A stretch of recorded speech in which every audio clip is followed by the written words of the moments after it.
One day সিরিজের লড়াই শেষ, এখন নজর চট্টগ্রামের দিকে। মিরপুরে 3 ম্যাচের ওয়ানডে সিরিজে দুই দলের স্পিনাররাই আধিপত্য বিস্তার করেছেন। শেষ পর্যন্ত বাংলাদেশ 2-1 ব্যবধানে সিরিজ জিতে যায়। এবার সেই ধারাবাহিকতায় নিয়ে শুরু হচ্ছে 3 ম্যাচের টি-20 সিরিজ, যেখানে আবারও স্পিন দাপট দেখার আশা করছে সকলেই। চট্টগ্রামের বীরশ্রেষ্ঠ শহীদ ফ্লাইট লেফটেন্যান্ট মতিউর রহমান স্টেডিয়ামে 27 অক্টোবর শুরু হবে প্রথম টি-20। পরের 2 ম্যাচ হবে যথাক্রমে 29 ও 31 অক্টোবর। উইকেটের চরিত্র বিবেচনায় ধারণা করা হচ্ছে ব্যাটসম্যানদের জন্য সহজ হবে না রান তোলা এবং স্পিনাররাই ম্যাচের ভাগ্য নির্ধারণ করতে পারবে।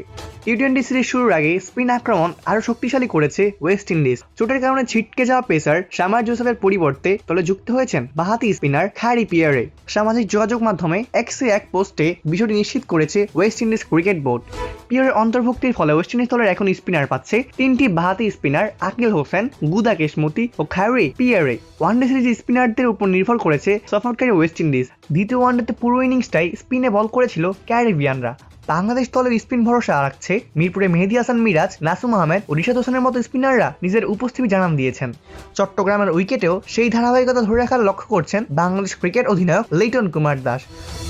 দুই দলই আজ চট্টগ্রামে পৌঁছাচ্ছে। অনুশীলন শুরু হবে আগামীকাল সকাল থেকে। ওয়েস্ট ইন্ডিজের squad Alick Athanaze, Akeem Auguste, Brandon King, Rovman Powell, Sherfane Rutherford, Roston Chase, Jason Holder, Gudakesh Motie, Romario Shepherd, Shai Hope, Amir Jangoo, Akeal Hosein, Khary Pierre, Jayden Seales, Ramon Simmons.